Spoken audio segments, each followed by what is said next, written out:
director for Idaho Freedom Foundation's Center for American Education. Strangely enough, we'll be talking about Idaho. So each of them will be talking in alphabetical order by last name for 12 to 15 minutes. We'll then have directed Q&A, and that means ideally you providing questions either in the chat or the Q&A button. I am going to forward them in any particular order. I think it makes very good conversation, not chronological. Our panelists can also just sort of look down at themselves and answer questions. They can talk to one another. I may lob a few questions myself. Do not worry about your question not getting answered. If it doesn't get answered, send me email, randall@nas.org, and I will be happy to forward your questions to our panelists so they have the option to respond to you. Also, don't worry if you have to leave in the middle. This is going to be recorded for posterity on the National Association of Scholars YouTube channel. So you will be, and that should be within 24 hours, you should be able to go and see it. So without further ado, Mary Byrne, may I ask if you'd be so kind to talk about what's happening in Missouri? Well, what's happening in Missouri this legislative session was actually kickstarted by the fiscal transparency language that you had for a model bill. Then the National Association of Scholars had for a model bill, because we realized that there needed to be a comprehensive reform in education, not just what was going on in civics. And what's very interesting, I think, in any legislature is that every year there's a different personality of the legislature as a body. So at the beginning of the legislative session, I was actually approached by a senator to say, you know, draft something for me because I want this to be meaningful. And so I took the fiscal transparency language, inserted it in a much larger bill that was about parent rights. And of course, financial transparency then would become part of how you equip parents to do their own monitoring as John Q. Public or Jane Q. Public, whatever, for them to do the monitoring of how their public institutions were spending money. And again, because every session has a different corporate personality, that particular senator filed the bill, but then as the dynamics of the session goes on, how they interact with leadership determines whether the bills will be brought forward into committee and so on. It actually was on the committee agenda, but the sponsor didn't show up to defend the bill. So that's a cue to say he didn't think that leadership was going to entertain it with his name on it. It wouldn't go forward. There's nothing you can do as a member of the public who's depending on the legislature to represent their agenda. After the play plays out, you know, at the Capitol. And so you can't despair. You just have to say, one, we got it filed. That meant it was visible to the Department of Education. That means they know they're being watched. Two, you started the conversation. One of the things I learned from a professional lobbyist is it takes about 3 years to get a bill passed. So you have to think of this different ways. One, don't have a very large bill, necessarily like the one I gave the senator in the beginning. You can break it up into smaller bills, having fiscal transparency be carried by somebody who is in finance, not necessarily concerned about education. So what you do is you just regroup and figure out another strategy to continue the conversation. That said, the other thing you have to understand is in this free country, it doesn't take the legislature to change culture. It takes grassroots activists to activate and create ways around the government, which would mean creating private organizations or nonprofits that offer the kind of leadership the legislature is failing to provide, and that right now the Department of Education is not friendly to. So the bottom line is, if you can't go through the wall, you go around the wall. And that's our activity right now this week. The Educated Citizen Project, of which I am a team leader. We have a core team of basically retired university types who see what's happening in government history and civics. And we've created a project, the Educated Citizen Project, to bring teachers together for a workshop to discuss the current state of what's happening in government history and civics, what we can do to create a website so that teachers and parents who are homeschooling or private schools see. One of the problems we see in what's currently available for lesson plans is that it's only dedicated to private schools, where there are always going to be that population of American students who are not in private school, and they need a good education too. So we want to design a website to make this content in lesson plan and unit plan format free to everybody. And it's this week that we're just launching that. We have state representatives coming to learn about this agenda, to participate in the creation, because both of them were actually history, government, and civics teachers. And we know that they have the connections inside the legislature and inside the Capitol to move this ball further down the line, while at the same time, if we can get private grants, then we don't really have to wait for the legislature. We can upload this stuff into the website and make it available while we continue the struggle in the legislative process. So we fight the war on many fronts, but I think the good news is we've got people dedicated to seeing it happen. So yeah, we're tenacious in the Show Me State.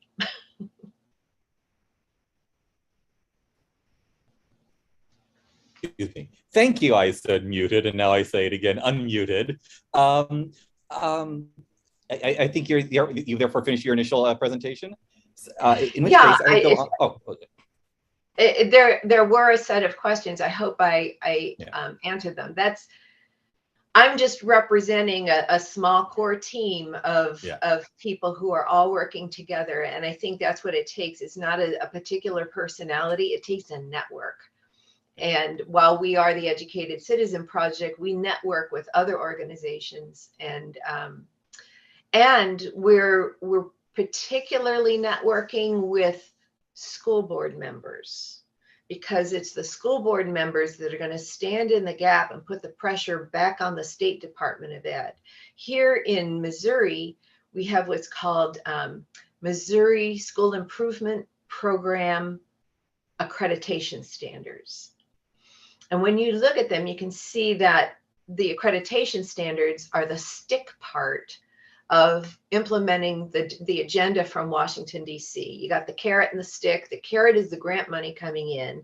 The stick part is the accreditation standards by which the districts are going to be evaluated as they move forward. Well, that means there really is no local control.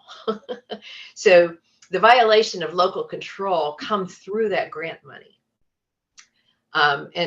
And that's another part of our conversation with the school board members, is you have to understand that federal money is supplement, not supplant, which means you should be able to refuse it because it's not paying for basic education. And you need to position yourself in a manner when you budget that you can refuse that federal money in order to get your freedom. And by the way, look at those accreditation standards. In Missouri, I can name about 3 of those standards in violation of state statute. Local boards, it's your responsibility to push back on the State Department and say, oh, I'm sorry, we can't do that. Statute trumps your rules. And so it's basically equipping the people for the argument they have to protect themselves from not just intrusive, but intrusive and illegal government. Yeah. Thank you.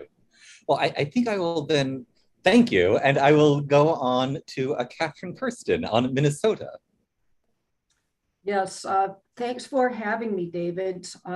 Here in Minnesota, we have intense pressure to politicize our schools. We have divided government as well. We have a Republican-controlled Senate, a Democratic governor, and a Democratic-controlled House. This is a non-budgetary year, was in our legislature. So Center of the American Experiment, which is a state-based think tank, proposed 5 bills, all of them recommended by the National Association of Scholars. We wanted to emphasize the importance of academic transparency, accountability, and anti-CRT and action civics legislation. The first bill that we recommended was the Sunlight and Learning bill, which Goldwater and Manhattan had a hand in, and NAS as well, and was recommended by NAS. NAS's partisanship out of Civics Act, the POCA bill, the NAS Financial Transparency Bill, Legislative Review Act for Academic Standards, that is, requirement that the legislature approve academic standards or significant changes to academic standards, and the school board election date bill, which would have brought into alignment with regular election years school board elections. We made a strong pitch to legislative leaders for these bills. There was no interest on the part of the Democratic legislators. The Republican Senate Education Committee leaders were interested, but decided to move forward with, in our view, a much weaker package, which they framed as a Parents' Bill of Rights. I think looking to Virginia for a model of some kind there.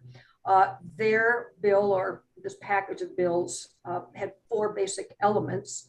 First was curriculum transparency.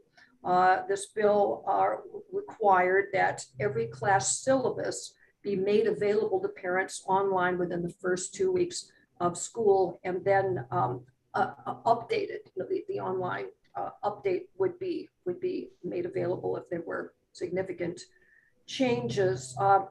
This actually already is required, although perhaps not with the time limits, but kind of driving the importance of that home in their view. Their second focus was curriculum review, that schools must inform parents of their right to review instructional materials and of the school's obligation to provide alternative curriculum without students being penalized.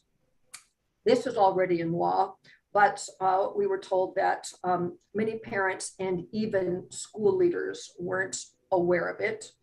And then an anti-doxing provision that parents not be required to publicly disclose their addresses to speak at a school board meeting.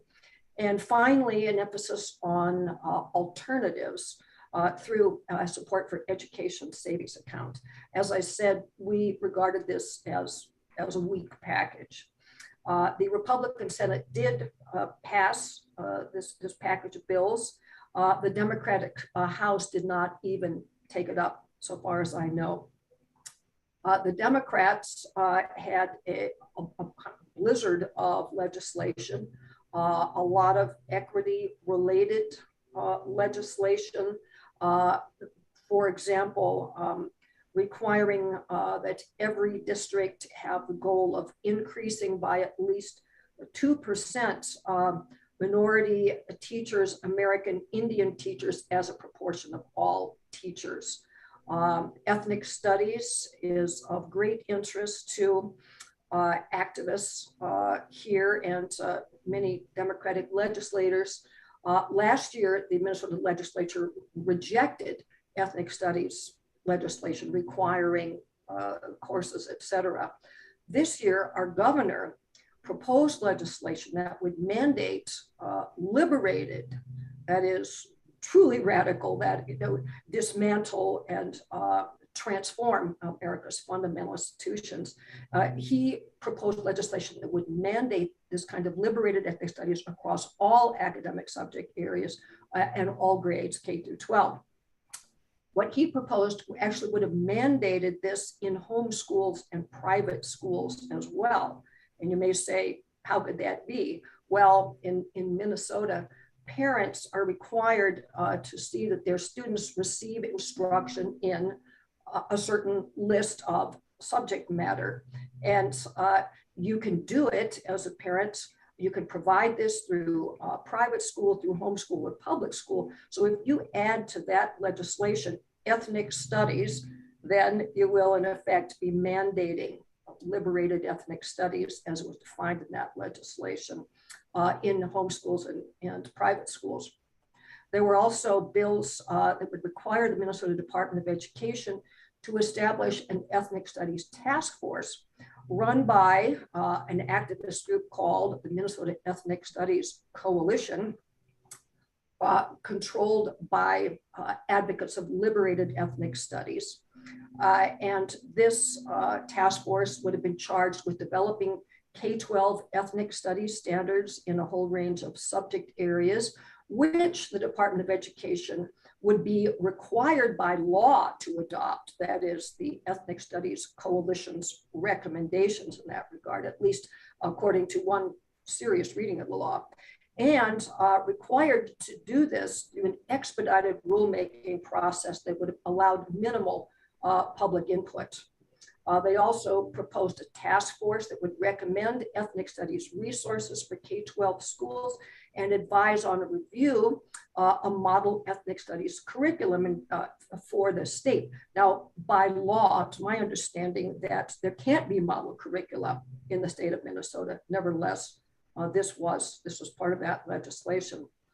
There was another bill, all districts must set goals for courses on ethnic studies, anti-racist, and culturally responsive instruction. So we ended up with a divided situation where I think the idea was that there should be a focus in negotiations on points of agreement between Republicans and Democrats. And one way that this was to happen was that there was major pressure for money in this non-budget year for subsidies for special education. Schools were saying they were dipping into their general classroom funds, and both Democrats and Republicans could agree to some degree on this. So the Republicans offered a large sum, $1 billion over 3 years, put this on the table, basically with the idea that schools could use this money however they wanted to, special ed, raises for teachers, more counselors, that kinds of things. The Republicans also thought they could agree on the need for and funds for literacy instruction, a program called Letters, L-E-T-R-S, which apparently has worked very well in Mississippi, heavily phonics-based, et cetera. And there was enough money in what they were offering for any district in the state that wanted it to go ahead and use this money for this new literacy program. But the Democrats, despite the fact that all this money was on the table, would not deal on this. Their priority was equity-related legislation, especially increasing the percentages of minority teachers every year. And they wanted to, from our perspective, micromanage the money that the Republicans were offering. In addition, the Democrats were very interested in some school discipline related requirements, such as when recess could be used as a disciplinary measure. So in the end, the talks continued till the bell rang and there was adjournment. So the Democrats walked away from this money, which many people were surprised at because they could essentially have declared victory to their base and gotten all this new money and in a non-budget year, but that didn't happen. So there was no education bill here at all. And when we think about what Republican leaders were thinking here in terms of rejecting introduction of the bills that we were proposing, I think they see themselves as a party of no mandates, basically, that's a way they'd like to position themselves to citizens. I think they're concerned about legislation, ban CRT type legislation, because they believe that woke teachers will find a way around this ban. And they say, maybe this will work in states like Florida, but it will never work in Minnesota. They also believe, I think, that preserving local control is very important. They believe that mandates would interfere in that regard. And they believe that local control, such as it is, has the greatest chance of giving us good charter schools and good school districts. And they talked about transparency again. That's important, but we saw what they were proposing as weak. So overall, it's a decent outcome here as things go in Minnesota. We held off all the equity, ethnic studies related legislation. There was no additional spending. When I talk to people at the legislature now about the lessons from our recent session, they say, number one, citizens have to understand that who you elect as governor, as your legislators, is absolutely critical, that voters have to decide if they want parents or the teachers union or woke teachers to be in the driver's seat. And the second lesson, which we should have learned years ago, is never to give rulemaking authority to the Department of Education or any bureaucracy that isn't overseen by the legislature, because it will be hijacked by unaccountable education bureaucrats. And this really, I think, is the current story here in Minnesota. This is where the real damage is being done. The new social studies standards, supposed to be revised, but actually completely rewritten. That's to happen every 10 years. There'll be revision of our academic standards. The third and final draft has now been, the rulemaking process has begun. Unfortunately, the legislature has no say over this under current statute. It is entirely up to the Department of Education. And for those who are interested, an article that I wrote recently about this situation, I believe Chance put it in the chat, but it's hard to imagine worse social studies standards than we have. These are dominated by liberated ethnic studies. They truly require students to organize, to resist, to dismantle our fundamental systematically racist institutions. And what we have now is we're waiting for a SONAR. It's called the Statement of Need and Reasonableness in the rulemaking process. And then there'll be an administrative law judge eventually who will hold a hearing on this. But the standard, it's very difficult to, at this point in rulemaking, to get an administrative law judge to stand in the way. And even if he or she does, the department can still go ahead. Doesn't have to follow, it's my understanding, doesn't have to follow the recommendation of the administrative law judge. So we are watching that happen. Secondly, we have a professional educator Licensing and Standards Board, and they are in the rulemaking process as well. They want to add a new standard called racial consciousness and reflection to the 7 standards that teachers have to meet to be licensed. And I won't give you details about this unless you ask, but it is consistent with liberated ethnic studies. There are also ethnic studies activists who've been working to regulate who can teach ethnic studies in particular, that to get like a science teacher sort of specific license. In other words, social studies teachers couldn't teach ethnic studies, only people who are specifically trained to teach ethnic studies. That's on their wish list. And I think this is interesting in terms of a larger strategy that may be behind this. I heard recently that in a school district here, something like 90 teachers, as a suburban school district, are planning on leaving at the end of this year. And sorry about this lawnmower. I hope that's not really interfering here, but I think what they want to do is to drive out or purge the middle of the road teachers, like the 90 teachers I'm told who are leaving this district, and over time replace them with teachers who have been licensed under the new racial consciousness and reflection standard. So I'll leave it there and look forward to questions. Thank you so much.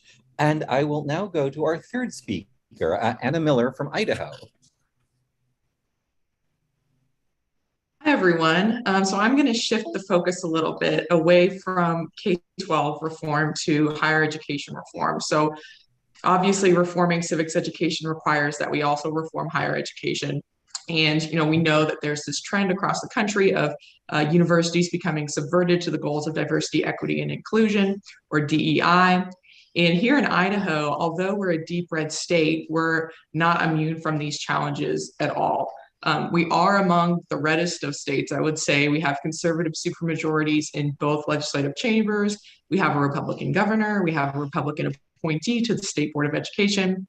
But our public universities have the exact same problem that we've witnessed all across America. Basically, all these institutions have become overtaken by various radical pedagogies, critical race theory, queer theory, action civics, which all have the same goal of replacing academic instruction in the classroom with radical political action. And these institutions are now a threat to our First Amendment freedoms, to due process on campus. So at Idaho Freedom, our Center for American Education has been working a lot on higher education reform for several years now. Our work began with more obvious, simple reforms, which I would recommend starting with, because legislators basically just need to get used to the idea of exercising oversight of higher education first, as they get a grasp on what the real problem is. So our legislature banned affirmative action, froze tuition to encourage cost containment, worked on free speech issues. And we've more recently looked into things like banning political litmus tests and hiring practices, splitting universities' budgets to increase accountability. And we also looked into some smaller, more creative reforms, like allowing students to opt out of fees for woke bureaucracies that they're paying for on campus.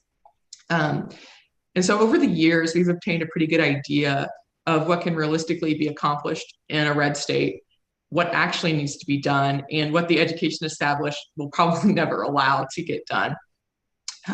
So if a state wants to begin working on higher education reform, a good first step would just be to produce really strong research. The way I would recommend doing this is to analyze each university in your state independently and up close, and then probably produce something analyzing the system overall.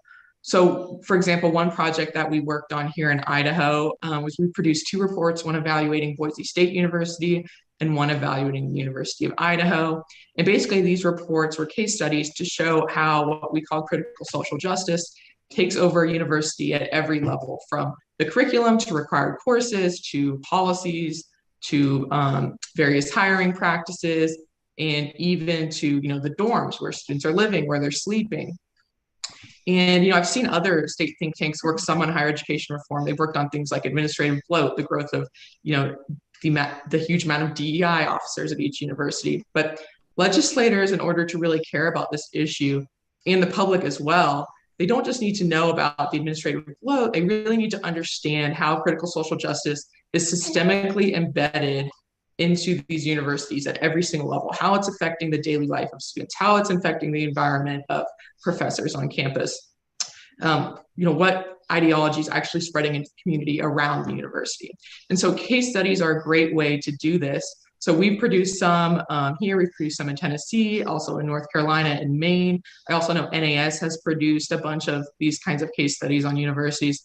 So once you get your report out there, hopefully you have a similar effect to what happened here in Idaho, where they really woke up the legislature to the idea that they need to do something much more serious to reform the universities rather than some of the simple things that they've done in the past. And so that year, this was 2021, the legislature actually cut the budget, defunded the universities by about $3 million. And the legislature also passed the first law in the country that addressed critical race theory.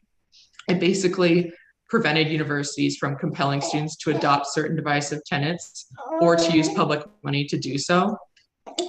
And so these were really important steps to reform higher education at the state level. But now we're also looking at kind of the next step. And one thing that we've learned over our time working on these things is that if all you're focusing on is free speech policy, which, don't get me wrong, it's extremely important and we should protect free speech wherever it is threatened. But basically, if that's all that you're doing is just working on free speech, then you're just putting a Band-Aid on the problem. You actually need to get to the root of the issue of what's happening at universities, which stems from diversity, equity, inclusion. They infuse this into their mission statements, into their policies and their programs. And I just had a baby, so I apologize. I'm just going to put him up on my shoulder really quick. But anyways, all of the goals of these policies and programs is ultimately to end free speech. So if you actually want to prevent that from happening, you need to figure out how to address this root cause of DEI and how it's devouring all of these institutions. So one of the root causes of this, we think, is accreditation. So one of the ways that we discovered how big the problem of accreditation of these universities is after we produced our report, the next year, the presidents of Idaho's universities showed up to the legislature, to our Joint Finance Appropriation Committee, and basically said that the legislature's attempt to push back against DEI and critical social justice on campus would actually cause the universities to fail to meet their accreditation regulations. So, for example, the University of Idaho, their president actually hired an independent law firm called Hawley Truxell. And it was just an attempt basically to disprove our reports showing what was going on campus. And basically the report blamed much of the university's growing bureaucracy in their curriculum and in their policies and things on accreditation standards. And it turns out to be true that DEI is infused in accreditation standards. So for example, the accrediting body here in Idaho is the Northwest Commission on Colleges and Universities, or the NWCCU. And they have a ton of accreditation requirements that include DEI for the universities. So for example, there's one accreditation statement I'll choose as an example. So they'll require universities to implement certain aspects of social justice into their curriculum, learning outcomes, and core competencies, things like global awareness and cultural competence or sensitivity. And there's another standard that actually recommends having an equity or diversity plan. So universities are, to a certain extent, required to implement these things. And this problem doesn't just exist at the university level, but it also exists at the college level. So for example, the College of Engineering, which is accredited by, or colleges of engineering in the state are accredited by the Accreditation Board of Engineering and Technology.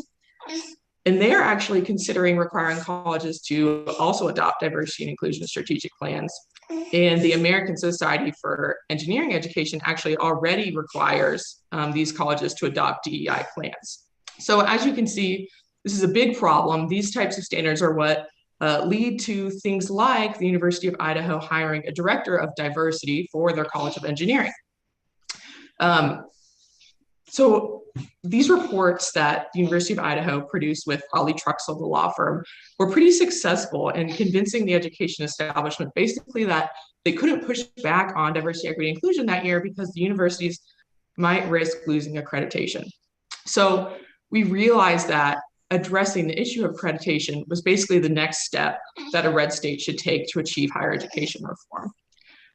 I would say it's also worth mentioning that we've seen in other states where we've been doing work, like in Tennessee, that when we've kind of exposed what's happening at those universities, the same phenomenon happens where these presidents show up to the legislature and they say, you can't do this because we're going to lose accreditation. So legislators and the public, they really need to understand this problem and then what to do about it. So the basic problem of accreditation, or the purpose of accreditation, I should start with first. The purpose basically is that they're supposed to assess the quality of higher education. And so people rely on accreditors for an honest assessment of the quality of education. But most of the time, accreditors talk up diversity, equity, and inclusion, and then they end up undermining a lot of the intellectual diversity that Americans really value. And the issue is that you can't just get rid of accreditation because the federal government has restricted eligibility for federal money to go just to accredited schools. So this was originally done to try and reduce incidents of students getting empty credentials. And it seemed reasonable. But basically what ended up happening is that these universities relaxed their academic standards and accreditors didn't do anything to stop it. And at the same time, accreditors have now adopted or become enthused by DEI and been requiring it of these universities. But another aspect that our legislature at least didn't know, I'm assuming a lot of other legislatures don't know, is that these institutions, accreditation institutions, are membership organizations. So universities, they pay dues to them and they're required to vote on their policies and standards. So these accrediting bodies, like the NWCCU, they would not be ramming DEI rules and standards in without broad consensual support from these university presidents. So when a representative of the university shows up to the legislature and claims they're very fearful of losing accreditation because the legislature is trying to push back on DEI, legislators basically need to remind them that they could just vote against these standards. They could pressure these institutions to reform. You know, of course, an honorable university president that's actually dedicated to serving students, furthering the mission of their university, would probably spend time finding solutions to the DEI problem so that they can be free of ideological pressure rather than defending the accrediting body's agenda, who are distorting the central purpose of higher education. But of course, most of these representatives of the universities, they actually want DEI to be required of them. So now legislators are kind of in a place where they can ask, what good is accreditation if accreditors and universities are just working together to build an environment that's hostile to things like viewpoint diversity and the very mission of the universities to pursue truth? So once legislators have that idea in their head, they need some practical steps for reform. So there's a lot of different options you could pursue and that we're planning on pursuing here in Idaho.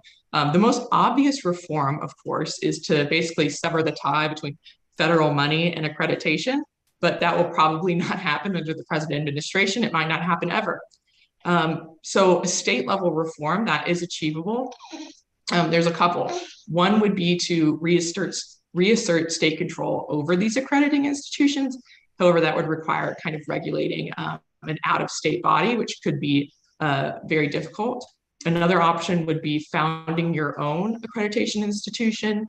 That would probably take several years.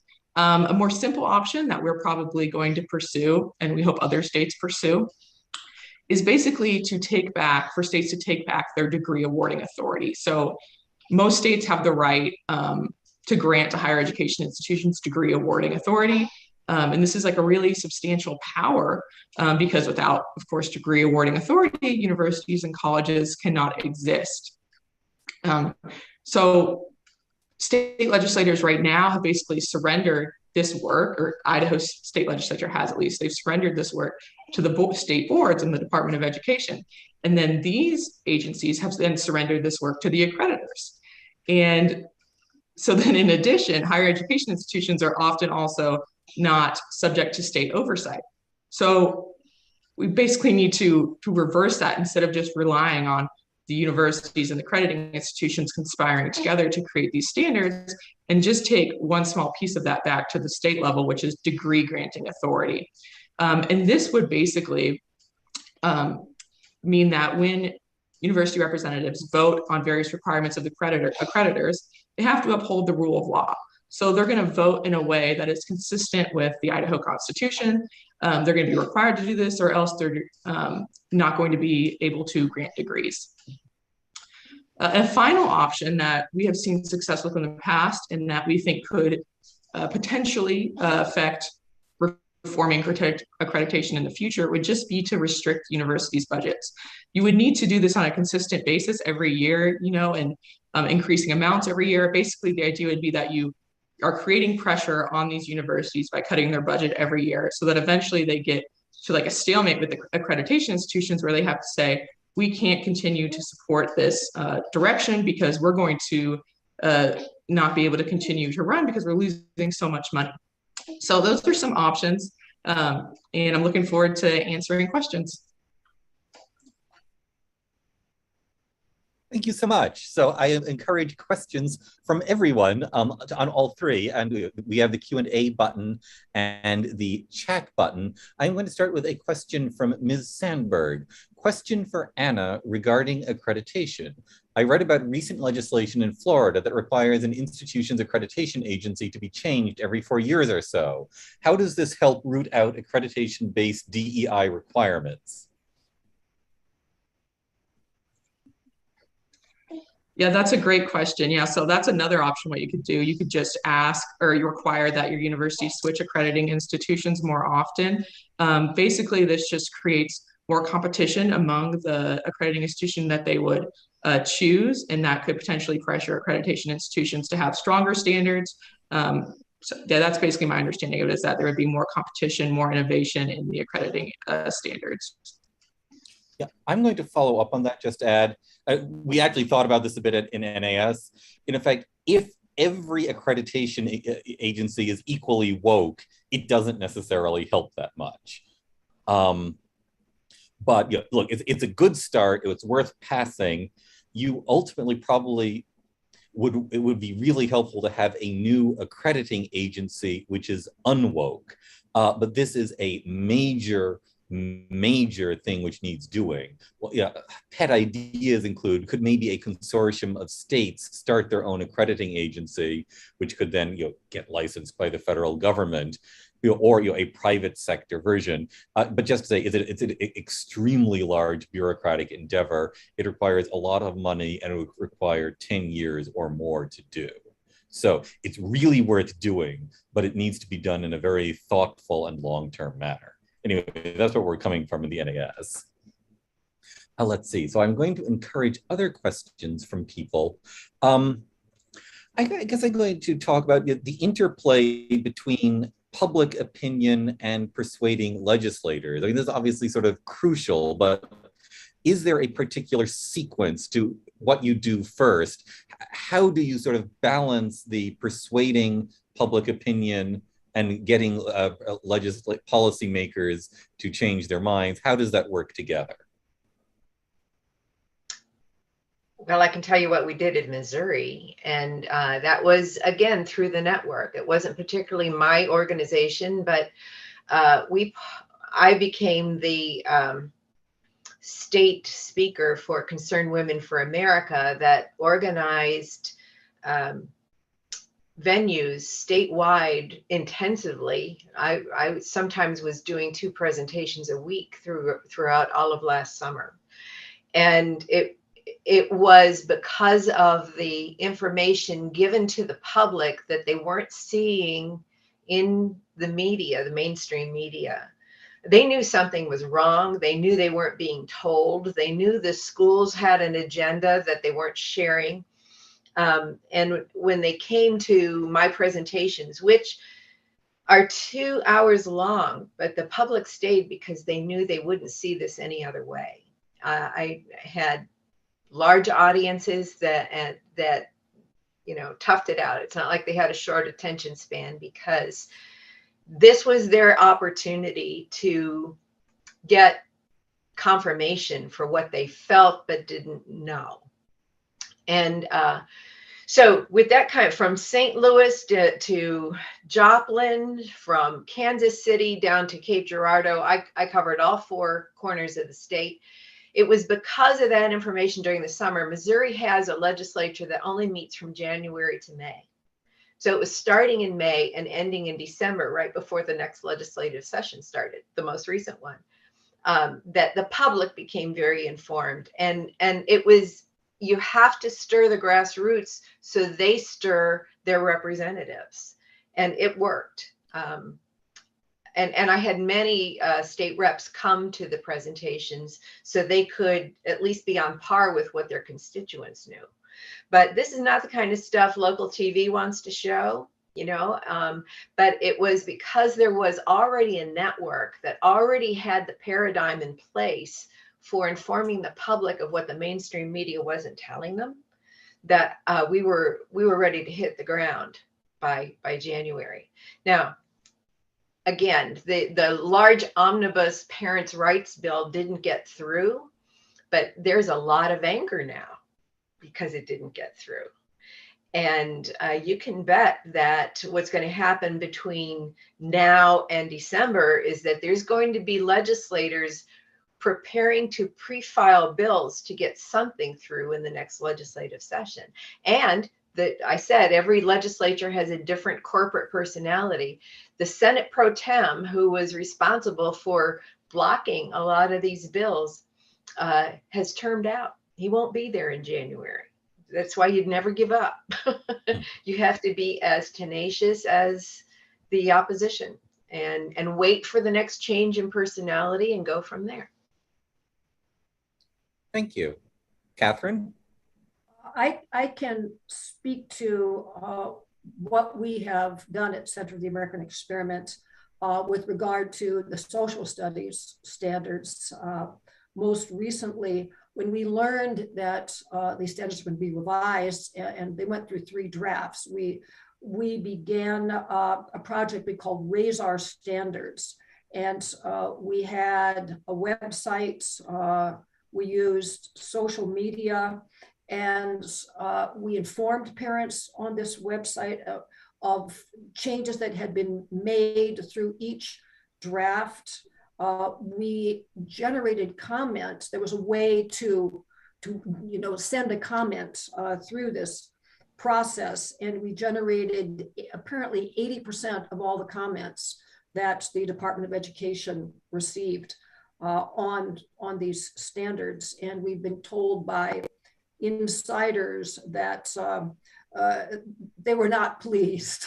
The standards are very bad. Nevertheless, some changes have been made.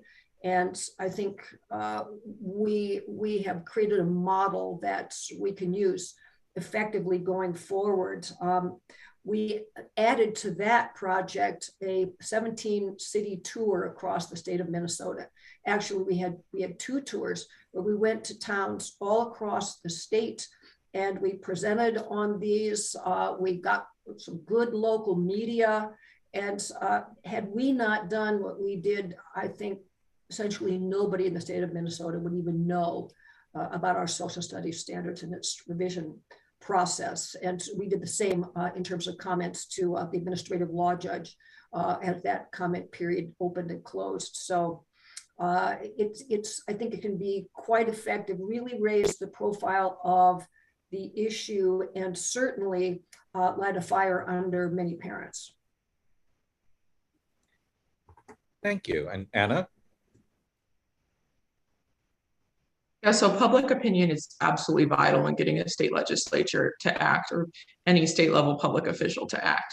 So one thing that I think people need to begin to realize is that in red states, yes, you have many Republicans. In Idaho, it's 80% Republican, but the teachers' unions, especially on the issue of education, still have very, very strong hold over many, many members of the Republican Party. They fund a lot of their campaigns, and these representatives will then make decisions based on what the unions want. So that really affects K-12 policy. And in higher education, a lot of university presidents, or not university presidents, a lot of universities have a built-in lobby because a lot of legislators graduated from these universities, or they just want to be friends with representatives there because public kind of admires a lot of their really big universities. And so on these education committees in a red state, they often get stacked with the people who are beholden to the union or who are in some way part of the establishment. So you don't end up having very good candidates or very pro-reform candidates on your education committees, both in the Senate and the House. And that is a huge hurdle. So we've seen predominant Republican education committees in our legislature kill very simple reforms. They killed a reform to allow students to simply opt out of fees for woke bureaucracies on campus. They killed that behind the scenes. They stifled the progress of a free speech bill. And so they will do these things unless the public is paying attention, because then they actually have to live up to their Republican progress or Republican promise.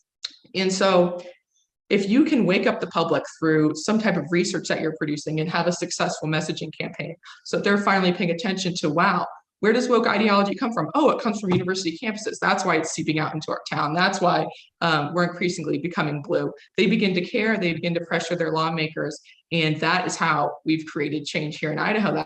That's how we've actually gotten our legislators to start paying attention to education reform, is because we got the public to care and to show up. People showed up without even being asked to testify before these education committees. And so these Republicans couldn't hide anymore. They actually had to live up to their promises. Thank you. Now I'm going to go to a question which is general, and then I'll see about some which are perhaps more specific.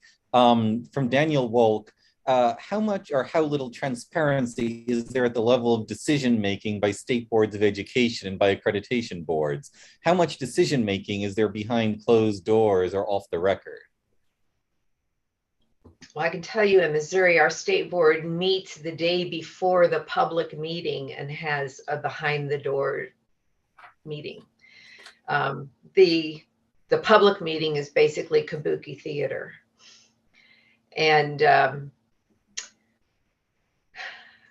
I will say that there are some very strange characteristics about our state board. We've had one member be on the board for 25 years, and he is a member of the Missouri Chamber of Commerce, connected to the National Chamber of Commerce, and the Chamber of Commerce is all about these reforms. So as long as that member is on the board, you can bet that he's going to rule with an iron fist and have a great deal of influence. But once again, he's in his 80s. He's not going to last forever.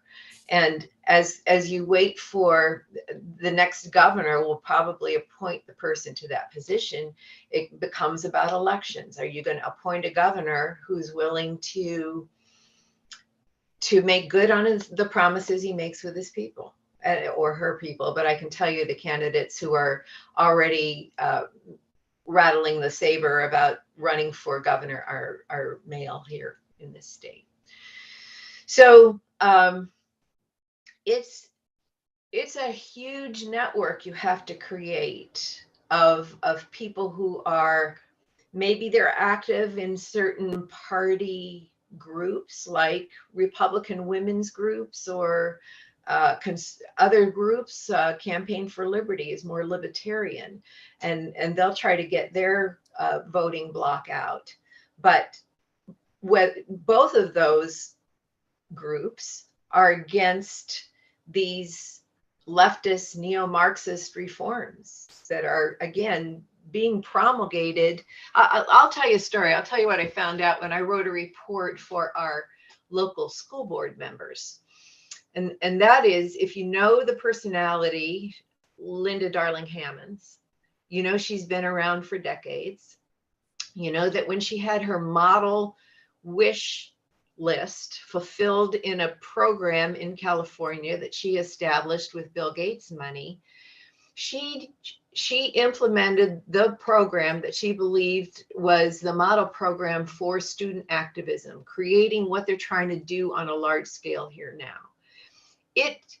The scores of the students in that school on tests of academic learning were in the lowest 5%, and the school got closed. Well, now she's president of the State Board of Education in California. She was the transition team leader for the Obama administration and for the Biden administration. So she's got close ties to the White House, and she's on the board of the organization called CASEL, the Collaborative for Academic Social Emotional Learning. I'm going to recommend to you an article published by the director of research of CASEL. It's called Transformative Social Emotional Learning, Toward SEL in Service of Educational Equity and Excellence. And the point is that word transformative became the new characteristic of social emotional learning as of 2020. And it is tied intimately with CRT. You can find in the references, he references articles of the CRT topic. Now, CASEL has a lobbying arm. It's not just the framework, a think tank, it has a lobbying arm. It's the organization that lobbied for the Every Student Succeeds Act, for the American, I'm trying to think of the name, it's the COVID money, the American Rescue Act, and the CARES Act. If you can find CASEL having lobbied on all three of those federal bills, and they boast that the American Rescue Act is the largest amount of money, pot of money given to social emotional learning, where it was marketed to the public as being rescue for COVID and the reopening of schools. So they are very adept at inserting in a stealth manner the social emotional agenda, and this transformative social emotional agenda is actually another label for critical race theory. Okay, and that's what the local school boards don't know, that when they're writing their strategic plans based on the state's consolidated state plan, based on the requirements of the Every Student Succeeds Act, what they're doing is they're cooperating in a money flow from the federal government to implement this critical race theory under the guise of social emotional learning. If you can convince these local school board members not to take the federal money, I mean, and everybody chokes at that. What do you mean not take money? Well, look, if you want your freedom, you're going to have to make some hard decisions here. If you really want to regain local control and stop this woke agenda, you can do it, but you're going to have to invoke the principle of interposition. You, as the elected members, have to talk back to the state level. So I tell you that story because I want you to understand that there are key people who've been working on this agenda for decades. The personification is Linda Darling Hammond, who still, even though she's in California, has very close ties to what happens in Washington. And it's that organization, CASEL, that's providing the leadership, you might say, for this woke transformation coming down into K-12. Thank you. So if you know the source, you're going to be able to cut it off. Thank you. And I'm going to just ask if there's anybody, either Katherine or Anna, who also want to answer this question.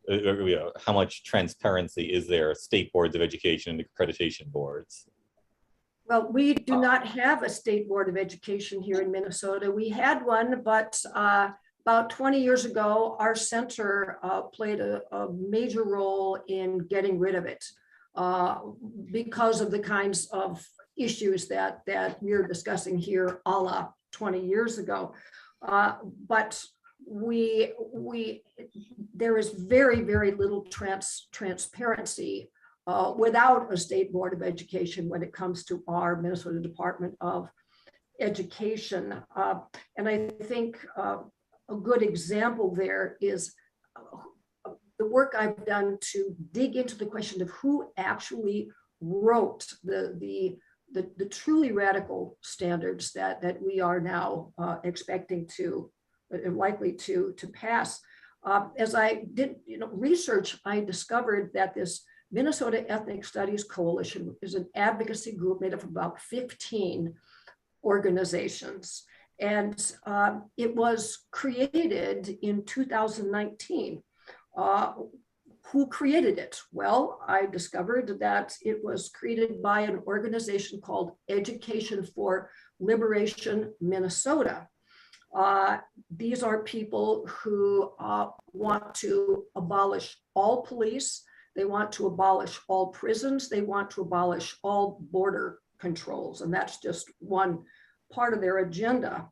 They, in turn, were created also in 2019 after a conference was held here called the Free Minds, Free People Conference. This is a conference that's held every 2 years in cities around the country and brings together like 1,000 radical educators. That conference is a project of something called the Education for Liberation Network. That is a national group. In 2019, after this Free Minds, Free People conference, it spun off local organizers as Education for Liberation Minnesota. They then basically stacked the social studies standards drafting committee, and that's why we have the standards that we do. And as we've looked more into this, we've discovered that the people who are writing the standards, i.e., these woke, liberated, ethnic studies people, are also the people who are organizing to pressure for their adoption. These are literally cadres who use Alinskyite techniques and are fronted by student groups. So we have documents where they talk about the importance of making it appear that students are directing all the pressure or making the demands for ethnic studies, required courses, eventually moving into standards on every subject matter. They also are, in many cases, or some cases, they are the people who become the consultants who are paid to train the teachers, who write the curricula, et cetera. They may have different names, these groups, front groups of one kind or another, but in many cases, it's a similar group of core activists who are doing this work. This is not transparent. Thank you, Anna. I'll just add a really brief comment. So basically, what has happened with accreditation in higher education is state legislators were supposed to be able to exercise authority, but then they gave that authority away to the State Board of Education here in Idaho. And then the State Board of Education is basically, they're supposed to be exercising oversight, but they're not. And they have then relegated that authority to the accreditation institutions. So the accreditation institutions are really not accountable to anyone. And so that's why we have recommended the state legislature just taking some of their authority back. Thank you. I'm just going to mention a few comments, and before I get to questions, that Mark Weiland wrote, David, you are correct about the problems with college accreditation. Working with the governor's office is usually more effective in red states. He also wrote, where possible, high school history and government courses and textbooks can be chosen, and passing those courses can substitute for any public college requirements. Changing the actual discipline is a far more difficult challenge. There was a question from Paul Sanderson, which I tried to answer. Does anyone have contacts in the state of California who share a concern over radical indoctrination by activists in the education system? I mentioned, among other things, Californians for Equal Rights Foundation, which is quite good on this. Now, a whole bunch of institutes, Pacific Rights Institute, Independence Institute, but CFER is, I think, really pretty good. Y'all can circle back to that. However, I just wanted to get to two questions for Anna, which I'll just sort of smush together. First, from Austin Barraza, have you found partners to work with at the university level in any of your initiatives, or is this something led by outside groups and the legislature? And there's also, would you have a visual of the accreditation process you outlined showing the interconnections of membership, federal money, and degree awarding authority? I'll just personally add, and if you produce one, we would be glad to publicize it. Anyway, so those are both for Anna. Sure. Yeah. So the first question, have we found outside groups? So we in Idaho Freedom Foundation, our Center for American Education is the main group working on that here in Idaho. We have found other think tanks in other states that have wanted to partner with us in their states to produce change, in Maine, in North Carolina, and in Tennessee. NAS is a great partner. We go to them a lot for advice. James G. Martin Center is another really good partner, and they've started developing, or they have a lot of developed policy and things. As far as in-state, the only other partner really is the public. Once you get the public's attention and they start contacting their legislators, it helps us create change. But there's not another institution that's working on this issue in Idaho. In fact, basically, the whole government, many lobbyists work against us. So as far as state-based organizations, there's really not very many. And then what was the second question, David? Would you have a visual of the accreditation process you outlined, showing the interconnections of membership, federal money, and a degree awarding authority?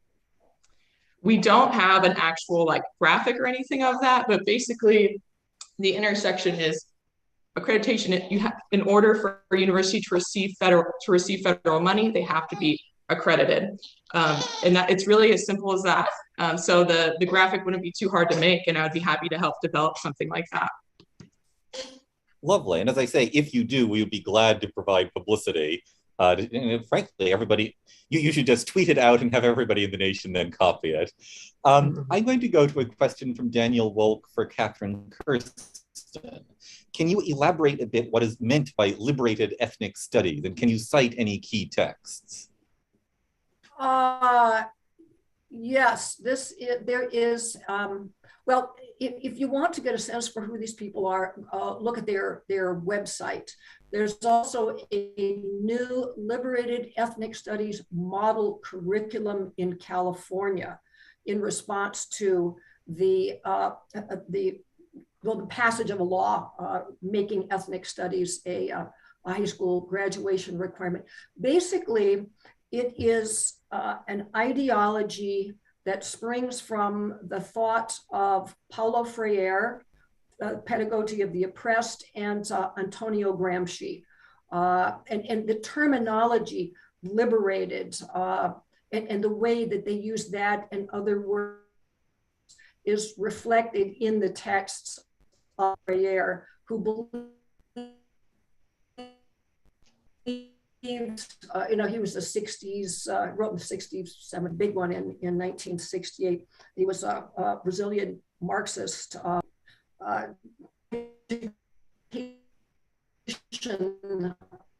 writer who was highly and read in colleges of education. He developed something, and the idea there is that education should not be, it's not about transmitting knowledge. It's about essentially creating liberated consciousness, throwing off the oppression of the state, or at least of the hegemonic power of those in control. I mean, you've heard this idea before in many guises, and of course Gramsci in the 30s, an Italian Marxist thinker who was imprisoned by Mussolini, had the notion that it became the Long March through the institutions, that revolution, these are both revolutionary ideologies, and revolution isn't possible in Western democracies on the basis of economic disagreements or crises, because of the thick nature, let's say, of society. And his idea was that over time, there would essentially be infiltration of key institutions, such as unions and schools and that kind of thing, to bring over decades a change of consciousness and a demand for, as I said, the end of all policing, the end of all that kind of restraint. So the ideology, the terms that you hear in these liberated curricula are generally, to dismantle and transform fundamental institutions and rid the world of all oppression. It's that kind of very radical, almost anarchistic liberation talk. Does that give you a good idea?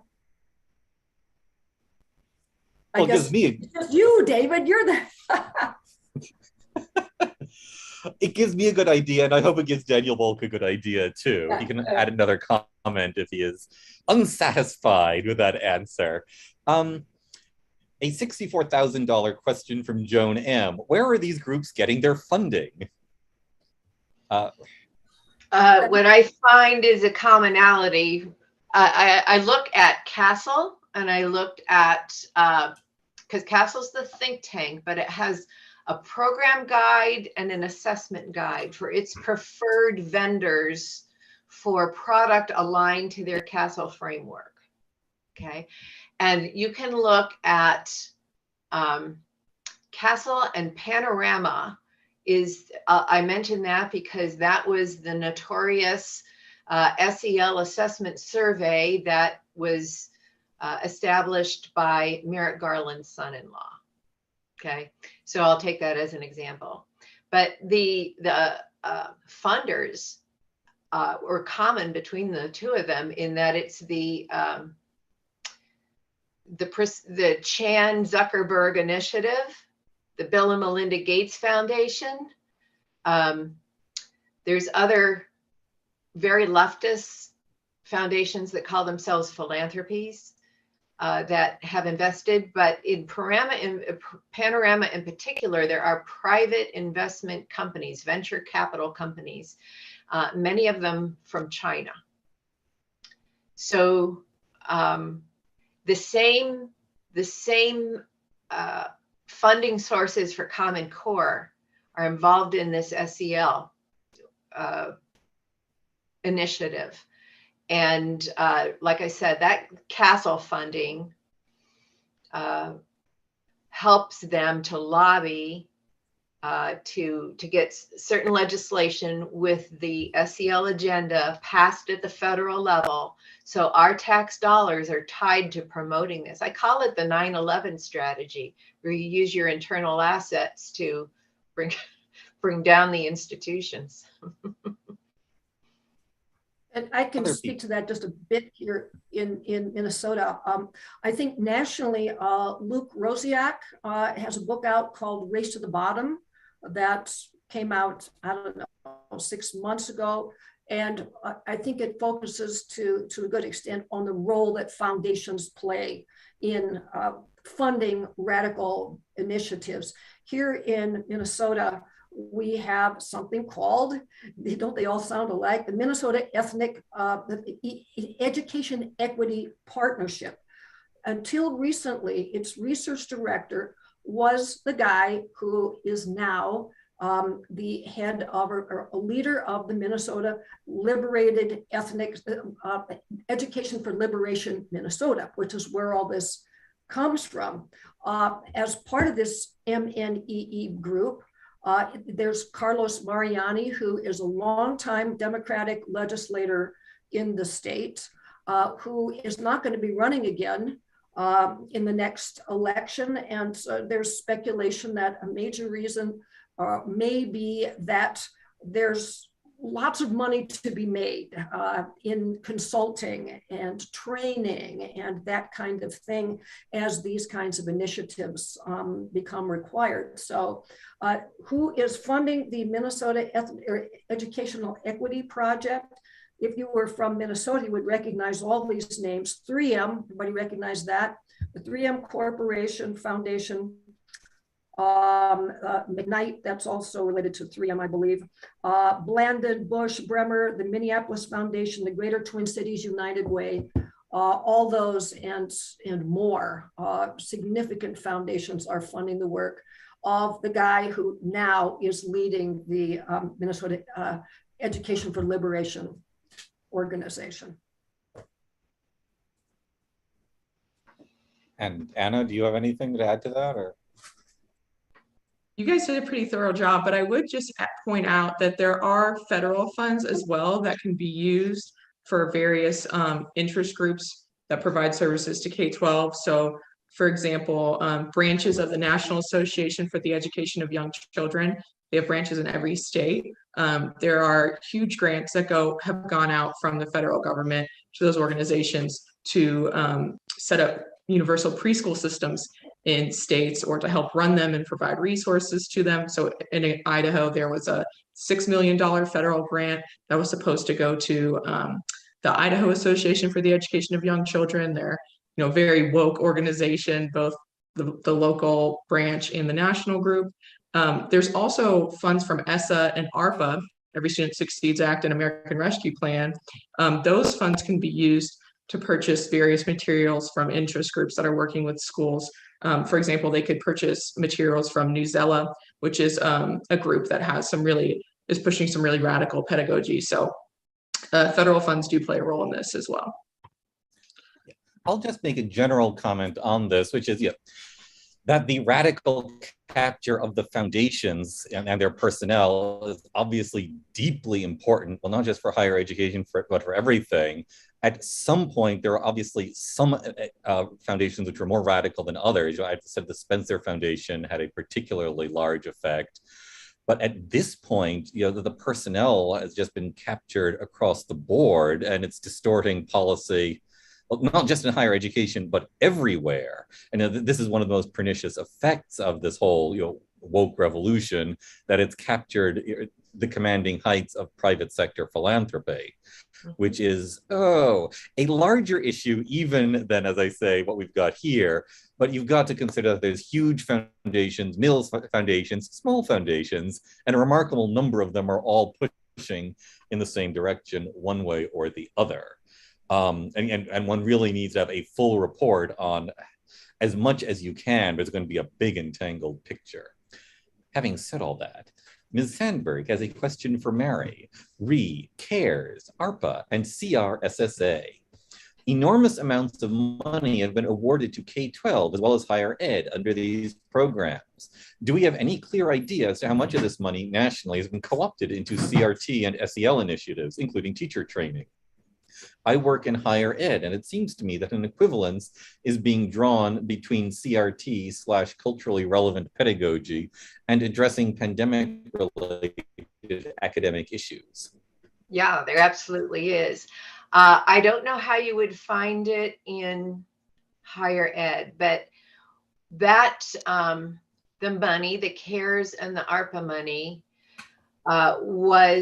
had to be applied for. If you go to the U.S. Department of Ed and you put in the ESS, the Elementary and Secondary Emergency Rescue Act, then you will find the applications from every state to access that money. And that came from ARPA. The ESSER money came from ARPA. So in their application, they will identify the amount of money they're asking for. In the state of Missouri, our Department of Elementary and Secondary Ed asked for about $2 billion. Then what you can do is go to your Department of Education website and find, and this is what I do for the K-12, you can find the distribution of the money to the districts. And that's what I have been doing for several board members here in Missouri. I assume, now my understanding is that was all K-12 money. I don't know, but you should be able to go to your Department of Education website to find out what grants were applied for by that department. Or if you know the federal money that got allocated, you could go to the U.S. Department of Ed website, look at your state's application and what they said they were going to do with it. I have not focused on higher ed, so I can't help you there. But I know how to find the Excel spreadsheets for the K-12 schools. Anyone else want to answer that as well? Or going once, going twice. All right, let me see. Somebody. I'll just add to that. What's interesting is you can then go to your local school district budget and find out where their ESSER money was spent. And that's where I find the Castle endorsed programs and the assessments. All right, let me see. If anybody else has a question, please put it up. I'm going to start. So in effect, Idaho, deep red, Missouri and Minnesota, purplish. I suppose one question should be, what should one do in a dark blue state? I think the answer might be play desperate defense. But actually, that was a flip question, but do you actually have a recommendation for what people might be doing in dark blue states? People mentioned California. There's a question about that. Given what you know in your own situation, given what you know nationally, do you have any recommendations for what people can do where, where the governor and both houses of the legislature are, Democratic, let us be nonpartisan, unconducive to reform in a big way? What can be done to play defense in California, New York, Massachusetts, et cetera? Well, I would look at Virginia as the model. I mean, you have to wait for your election cycle to kick in, but there was a lot of grassroots public relations about what was going on in the schools that was particularly attacking parent rights. And that, I mean, it was on national news when the Republican governor got elected, that it was the CRT narrative that got him elected. So I would, if you knew anybody in Virginia that you could contact, and there are ways to get those numbers, that to me would be the case study on how to get parents' rights at least to be on the forefront of the election narrative. Anyone else with dark blue advice? Well, it's my understanding that the public did have some influence on basically doing away with the most radical stuff in ethnic studies proposal. I mean, my understanding is that for a number of years, there were attempts by activists to get a bill passed that would mandate ethnic studies as a graduation requirement. And the people, as in Minnesota, in fact, I'm sure there was a lot of talk back and forth between activists in California and Minnesota, but the most radical stuff, say some stuff that had to do with the Israeli-Palestine situation, was brought to public attention, is my understanding, by some Jewish groups, for example. And there was some movement on that. What I've described as the Liberated Ethnic Studies model curriculum is a kind of it's a critique of the legislation that actually passed and the vision there. And so my understanding is that school districts in California can now decide which ethnic studies curriculum approach they want to adopt, or I guess maybe develop their own. So I think even in that deep blue state, public involvement did really have an effect. There was also a lawsuit by the CFER people, I think, which was successful in getting rid of one of the most notorious examples in the approach that was adopted. This was the student basically chants to Aztec gods, and there was a settlement. It's my understanding that that is no longer part of the picture. There's a small success. Thank you. Yes, it's a good thing to start with something like that. Let's see. Anna, did you want anything to add to that, or? Just briefly on higher education reform, when it comes to a blue state, I would recommend that there needs to be a market response. the public needs to stop donating to universities that have gone into a trajectory that they don't agree with. Parents can encourage their children to pursue other options aside from a four-year degree and de-emphasize the importance of obtaining a college degree. There are groups that are working on this. One of them is Alumni and Donors Unite. They're working on waking up alumni and donors for private universities across the country to what is actually happening so that people will start paying attention to the subversion. But yeah, in a blue state, I wouldn't trust any of the bureaucrats to do anything. I would say it really comes down to individual choice. Thank you. I'm going to just read two more comments, and I'm just going to ask for a closing comment, a minute or so from each of you. Mark Weiland, even in local school boards, so even in blue states, local school boards have great significant power in regard to graduation requirements. They can mandate, for example, textbooks and courses beyond basic requirements. And he also mentioned, that applies to California. For American history, for example, there are objective textbooks that can be mandated with assessments, for example, as requirements for graduation. This applies to most state requirements in California, but it depends on a school board interested and willing to take these actions. Thus, in conservative districts, and yes, there are some even in California, it is much more doable. And then I will just add from Paul Saunders in Pennsylvania, the Bethlehem, Pennsylvania School District imposed involuntary servitude to community organizations as a graduation requirement, and the courts let them get away with this constitutional violations. I will just add that getting the proper judges in is also part of the picture here. Clear, given how much of this is being done by lawsuits, in particular, that matters. However, that might be for a different, an interesting webinar, actually, topic, the role of the judiciary in all this. But may I please ask if the three of you would be so kind as to provide, just a closing statement. And let's do it in reverse order this time. Anna first.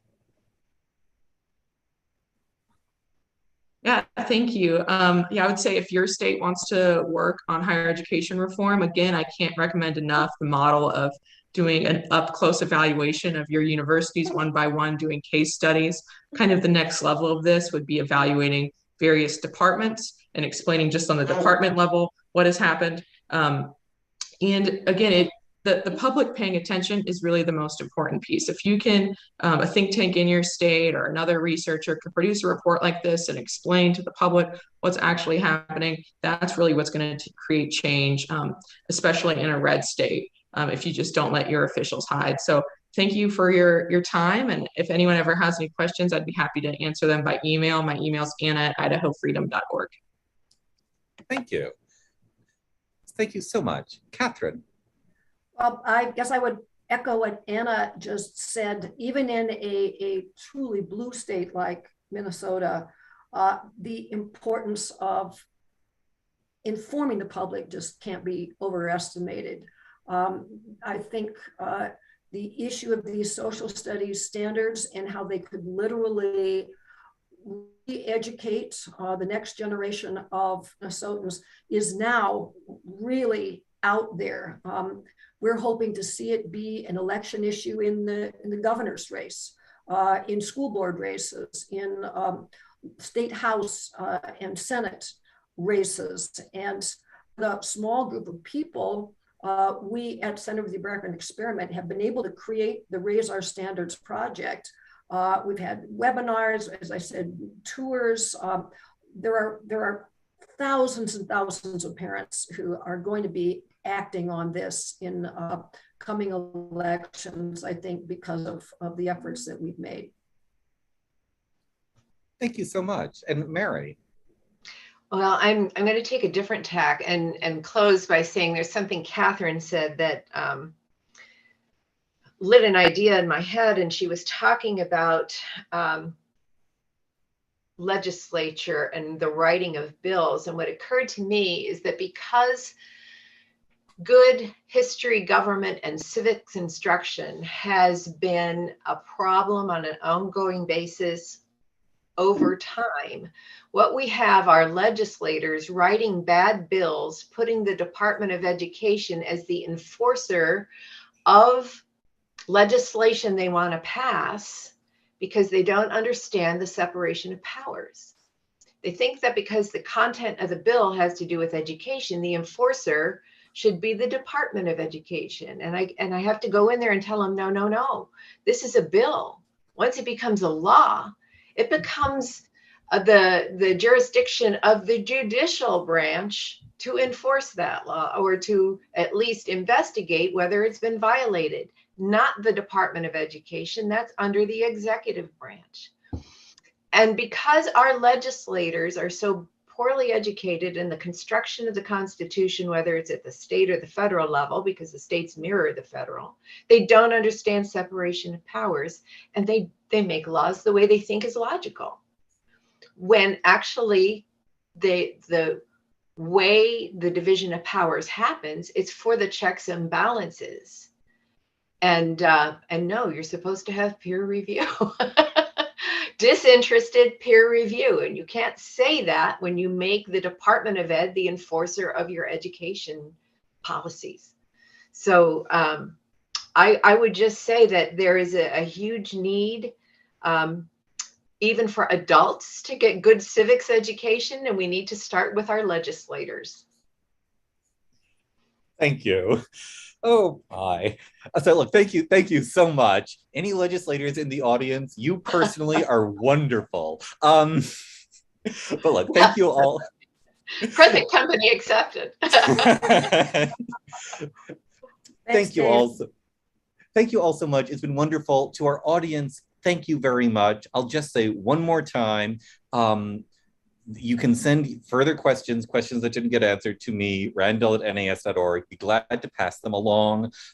This will be on in 24 hours. Within 24 hours, it will be up on our webpage. We are going to continue to have Civics Alliance webinars, and indeed the NAS has other webinars as well regularly.